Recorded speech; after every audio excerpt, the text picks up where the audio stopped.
MacVoices at NAB Show 2025. MacVoices is at NAB in Las Vegas. I'm Chuck Joyner.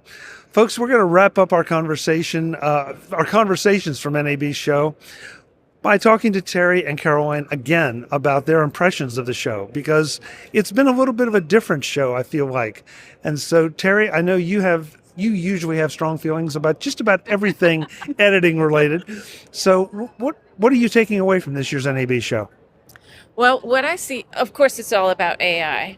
But what I noticed, and I was quite happy about, is that all the big players, Adobe, Avid, and DaVinci Resolve, are all looking at AI from a much more narrow perspective than I was worried about. I was thinking, oh my gosh, last year I was thinking, oh my gosh, there's going to be all this creativity that's lost to AI. But now I see that these companies are realizing they cannot step on the creativity of their user base, and that they have to find ways of using AI that are more focused, more narrow, not stepping on the creative process. Now, having said that, it is a bit of a slippery slope. So if you transcribe your video so that you have the audio, you have the text for it, and then you say to AI, well, just throw it together for me, and then I'll have the editor put it back together, put it, trim it up and make it look better.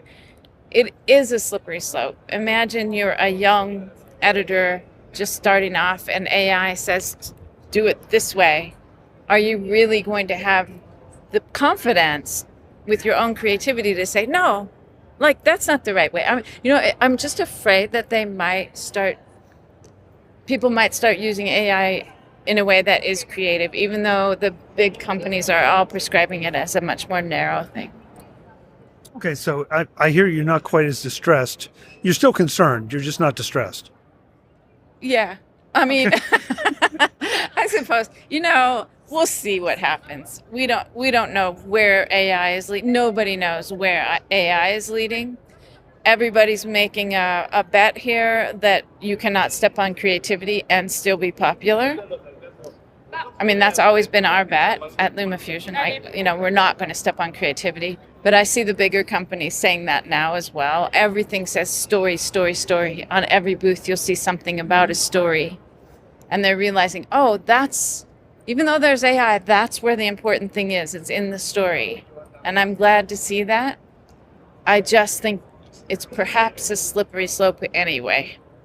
Understood. Yeah. Caroline, how about you? I mean, you're a creator. You build videos all the time, as well as training on video. What are you taking away from this year's show? Well, as you say, I train a lot of storytellers and content creators in how to edit. And I think once you know how to edit, especially as Terry was saying with the young editors coming forward, when you know how to edit and you've been doing it a long time and you know your style and you like experimenting, you know how to achieve certain things, it's almost like AI poses more of a threat to you, because you're like, I don't want to use that because I know how to do it. Whereas I totally agree with Terry when she's saying, the younger editors coming through, AI can seem really appealing because it's giving you that instant hit of something that you might not necessarily have learnt to do from, the ground up yourself. So it's interesting to see people's reactions to some of the AI tools here. I definitely agree that it can be useful for taking some of the drudgery jobs out that you don't like doing, like working with huge amounts of clips and media for a news report, for example, where you need to get the story out faster. But at the same time, we're all for creativity and doing things ourselves. So it's interesting to see some of those reactions where people are looking at, the presentations and where things are being put together instantly and thinking, actually, I would do it differently, or I would, put my logo in that different place, or I would cut it in a different way. So I still think there is, as Terry was saying, stories everywhere. There is a huge element of this as being the importance of the creator. I appreciate both what you're saying, because the presentations I've sat through, I had some concerns about some of the tools making the videos look the same. So that if I produce an interview with you, and then with 3 other people, they're all going to be kind of looking the same. Now you can say that, of course they're going to look the same because we're talking heads here at a trade show, but there's a little too much sameness. And so if people do that, I think they're going to say, oh, that's great. But then there's going to be a backlash and they're going to back away from it.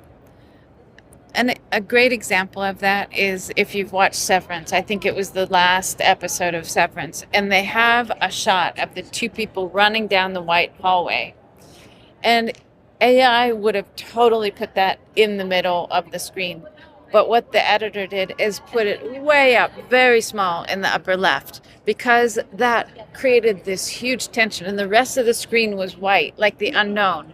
And that just that creative decision spoke volumes to what the idea they wanted to get across was of being lost, you know. But AI would never have made that decision. But if AI edited it, you know, we have a tendency to accept what's already there. And you may not have thought, oh, let's actually move that. You know, it just provides an answer even when it's not the right answer. And that's I think that's a great example of the editing by AI would have been perfect. It would have been fine. Yeah.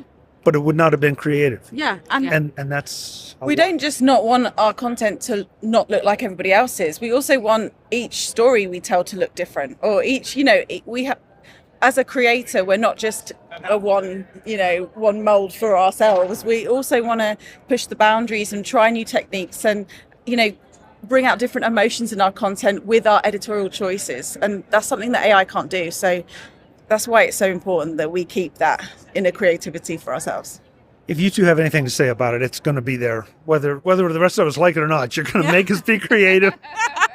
Exactly. You're not getting away with much. Yeah, boy, you have no idea.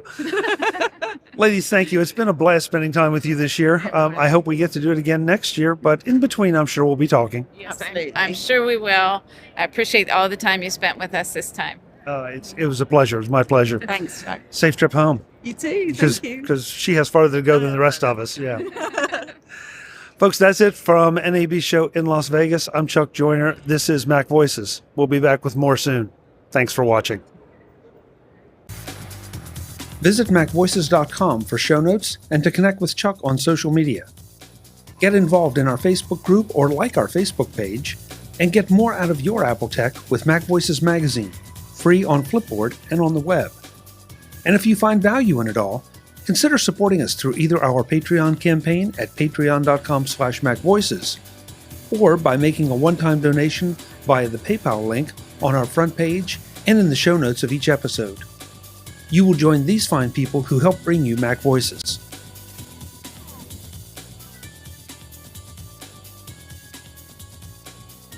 Advertising handled by Backbeat Media at backbeatmedia.com. Bandwidth provided by Cashfly at cashfly.com.